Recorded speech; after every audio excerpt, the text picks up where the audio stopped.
కేంద్ర ప్రభుత్వం జగన్మోహన్ రెడ్డికి సహకరించింది దాడులు అరాచకాలకు కాదని అభివృద్ధికి మాత్రమేనని బీజేపీ నెల్లూరు జిల్లా అధ్యక్షులు సీపారెడ్డి వంశీరెడ్డి అంటున్నారు. రాష్ట్రం వెనుకబడిపోయిందని ప్రజల భవిష్యత్తు కోసమే కూటమిగా ఎన్నికలకు వస్తున్నామని తెలిపారు.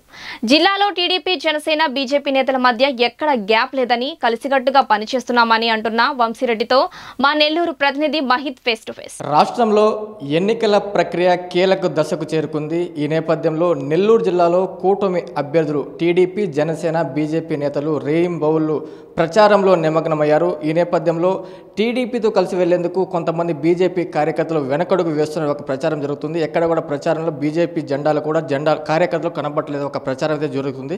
ఈ నేపథ్యంలో ఈ విషయాలతో మనం మాట్లాడేందుకు పార్టీ జిల్లా అధ్యక్షుడు వంశీరెడ్డి గారు ఉన్నారు. ఆయనతో మాట్లాడడం. సార్ చెప్పండి, ఈరోజు మీరు ప్రజలకు వెళ్తున్నారు, టీడీపీ జనసేన కూటమితో వెళ్తున్నారు, మూడు పార్టీలు ఎన్నికలకు పోతున్నాయి. ఈ నేపథ్యంలో ప్రచారంలో టీడీపీతో కలిసి వెళ్ళిన మీ పార్టీ నాయకులు కావచ్చు, కార్యకర్తలు జెండాలు కూడా ఎక్కడ ప్రచారం కనబడలేదు, ఒక విమర్శ ఉంది సార్, ఏమంటారు? ఇదంతా కూడా అవాస్తవం. అన్ని దిగుల కూడా భారతీయ జనతా పార్టీ కార్యకర్తలు, జనసేన కార్యకర్తలు, టీడీపీ కార్యకర్తలు అందరూ కూడా కలిసి పనిచేయడం జరుగుతుంది. ఇది కొంతమంది అంటే ప్రతిపక్ష పార్టీ నాయకులు చేసేటటువంటి దుష్ప్రచారం తప్ప ఇది మాకు ఎక్కడా కూడా ఎటువంటి లోపం లేదని చెప్పి తెలియజేస్తున్నాం. సార్, జగన్మోహన్ రెడ్డిపై తీవ్ర వ్యతిరేకత ఉందని ప్రజల్లో అని చెప్పి మీ పార్టీ నేతలు కూటమి అభ్యర్థులు చెప్తున్నారు. మీరు ప్రజల్లో తిరుగుతున్నప్పుడు ప్రజల స్పందన ఎలా ఉందంటారు? ఖచ్చితంగా జగన్మోహన్ రెడ్డి మీద విపరీతమైన వ్యతిరేకం ఉంది. ఎందుకంటే ఏదైతే కాంట్రాక్టర్ వ్యవస్థ కావచ్చు, అదేవిధంగా స్కూళ్ళు కావచ్చు, అమ్మఒడి పేరుతో డబ్బులు ఇస్తున్నాము అని చెప్తున్నారు. కనీసం ఏంటంటే కాలేజీ యాజమాన్యానికి ఆ డబ్బులు చేరే పరిస్థితి లేక కాలేజీలు దివాలా తీసిన పరిస్థితులు ఉన్నాయి. అదేవిధంగా ఏదైతే ఒక ఇంట్లో ఇద్దరు పిల్లలు ఉంటే ఒకరికి మాత్రమే అమ్మఒడి ఇచ్చి ఇంకొకరికి ఇవ్వడం వల్ల కూడా చాలా ఇబ్బందులు పడుతున్నారు. అవన్నీ కూడా ప్రజా వ్యతిరేకంగా ప్రజలందరూ కూడా వ్యతిరేకంగా ఉన్నారని తెలియజేస్తున్నా. ఏదైతే ఈరోజు గ్రామంలో అభివృద్ధి చేస్తున్నటువంటి ప్రతి కార్యక్రమం కూడా కేంద్రం నుంచి వచ్చినటువంటి నిధులు అనేది ప్రతి ప్రజలకు కూడా తెలుసు. ఈరోజు సర్పంచులు ఉన్నారు.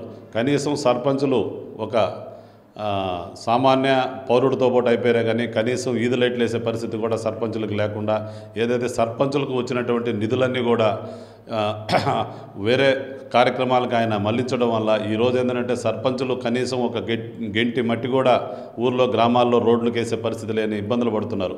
అదేవిధంగా ఏదైతే ఇసుక ఉందో, ఇసుక గతంలో ఏంటంటే ఉచితంగా వచ్చేటటువంటి ఇసుక ఈరోజు ఏంటంటే 4,000 రూపాయలు యూనిట్ అయిపోయేసేసి ఈరోజు ప్రజలకు కూడా పెనుభారం ఏర్పడింది. ఒక సామాన్యుడు ఏదంటే ఒక ఇల్లు నిర్మాణం చేసుకోవాలంటే ఆ రోజు ₹1,00,000 అయ్యేది, ఈరోజు ₹3,00,000 వ్యయం పెట్టినా కూడా అవ్వని పరిస్థితి ఏర్పడింది. ఇదంతా కూడా ప్రజలు దీనంతా కూడా గమనిస్తున్నారు. దీని అంతటి మీద కూడా వ్యతిరేకంగా ఉన్నారు.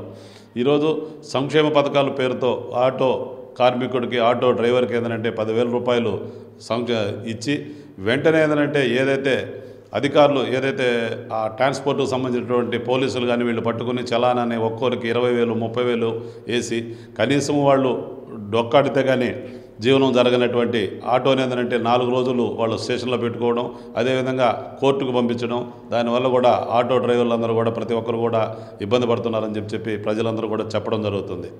కేంద్ర ప్రభుత్వం పరోక్షంగా సహకరించడం వల్లే జగన్మోహన్ రెడ్డి ఇష్టానుసారంగా వివరించారని, ఫలితంగా రాష్ట్రం అప్పుల పాలై శాంతి భద్రతలు గాలికి వదిలేసిన ఒక విమర్శ ఉంది, ఏం చెప్తారు?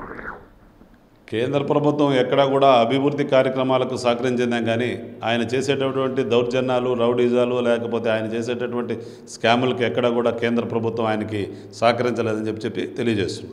సార్, మొత్తం మా కేంద్ర ప్రభుత్వాలు తమ పథకాలుగా రాష్ట్ర ప్రభుత్వం ప్రచారం చేసుకున్నాయి. అయితే దాన్ని తిప్పికొట్టడంలో రాష్ట్ర బీజేపీ నేతలు విఫలమయ్యారు. తమ పథకాలను చెప్పుకునేందుకు రాష్ట్ర బీజేపీ నేతలు కూడా విఫలమయ్యారు. ఎక్కడ కూడా గట్టిగా తిప్పికొట్టలేకపోయారు, ఒక విమర్శత ఉంది, ఏం తప్ప? మీరు సుమారుగా మన డిసెంబర్ నెల జనవరి నెలలో వికసిత్ భారత్ కార్యక్రమం పేరు మీద అన్ని గ్రామాల్లో కూడా గ్రామ ప్రజలకు ఏంటంటే కేంద్ర ప్రభుత్వం ఏదైతే ఇస్తుందో ఆ పథకాలను గురించి ప్రచారం చేయడం జరిగింది. ప్రతి గ్రామానికి కూడా కేంద్ర ప్రభుత్వమే ఎల్ఈడి వెహికల్స్ని ఏర్పాటు చేసి ప్రభుత్వం ఏదైతే ఎంపీడీఓ కావచ్చు, ఎంఆర్ఓ కావచ్చు, వీళ్ళందరూ కూడా అధికారులందరూ కూడా అక్కడ ఉండి ఏదైతే ఆ గ్రామానికి చేస్తున్నటువంటి అభివృద్ధి, కేంద్రం చేస్తున్నటువంటి అభివృద్ధి కార్యక్రమాల గురించి వివరించడం జరిగింది. దీన్ని మేము సమర్థవంతంగా కూడా రాష్ట్ర ప్రభుత్వాన్ని ఏదైతే స్టిక్కర్ ప్రభుత్వం అని అంటున్నదో దాన్ని సమర్థవంతంగా మేము ఎదుర్కోవడం జరిగిందని చెప్పి తెలియజేస్తున్నాం. సార్, ఫైనల్గా చెప్పండి, కూటమి అధికారంలోకి వస్తే ప్రజలకు బీజేపీ నుండి మీరు ఇచ్చే భరోసా ఏంటి?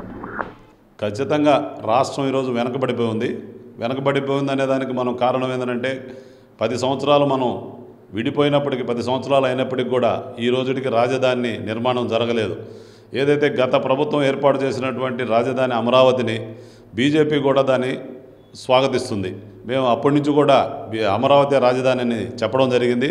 పోలవరం గతంలో కేంద్ర ప్రభుత్వం, రాష్ట్ర ప్రభుత్వం పోయినసారి ఎన్డీఏ ప్రభుత్వంలో ఉన్నప్పుడు గతంలో ఇంచుమించు 70% పోలవరాన్ని పూర్తి చేసినప్పటికి కూడా ఆయన రివర్స్ టెండర్ పేరుతో ఏదో ఇక్కడ అవినీతి జరిగిపోయింది, నేను రివర్స్ టెండర్ పోతున్నానని చెప్పి రివర్స్ టెండర్ వేయించి కనీసం 10% పనిని కూడా ఈరోజు పూర్తి చేయలేక ఈరోజు పోలవరాన్ని 5 సంవత్సరాలు అయినప్పుడు కూడా పూర్తి చేయలేదు. అదేవిధంగా రాజధాని మనం ఏ ప్రాంతంలో నిర్మాణం చేసుకుంటాం అనేది కూడా ఈ రోజుకి మన పిల్లల స్కూల్లో ఎవరన్నా టీచర్ ఉండి మీ రాజధాని ఎక్కడ అని అడిగితే చెప్పలేని పరిస్థితిలో ఈరోజు ఈ రాష్ట్ర ప్రభుత్వం చేసింది. ఖచ్చితంగా మేము ఎన్డీఏలో అధికారంలోకి వచ్చిన తర్వాత ఈ రాజధాని నిర్మాణం చేయడం, అదేవిధంగా పోలవరాన్ని నిర్మాణం చేయడం, ప్రతి గ్రామానికి కూడా రోడ్డు వ్యవస్థను కూడా ఏర్పాటు చేసేదానికి కృషి చేస్తామని చెప్పి తెలియజేస్తున్నాం. ఇది మొత్తం మీద 5 ఏళ్లలో అవినీతి అక్రమాలు పెరిగిపోయాయి, రాజధాని నిర్మాణం ఎక్కడా చేపట్టలేదు, కూటమిగా ఏర్పడింది రాష్ట్ర భవిష్యత్తు కోసమే అంటూ నెల్లూరు జిల్లా పార్టీ జిల్లా అధ్యక్షుడు వంశీరెడ్డి చెప్తున్న మాటలు. వీడియో జర్నలిస్ట్ సునీల్ కుమార్ రెడ్డితో మహిత్, మెగా 9 టీవీ, నెల్లూరు నుండి.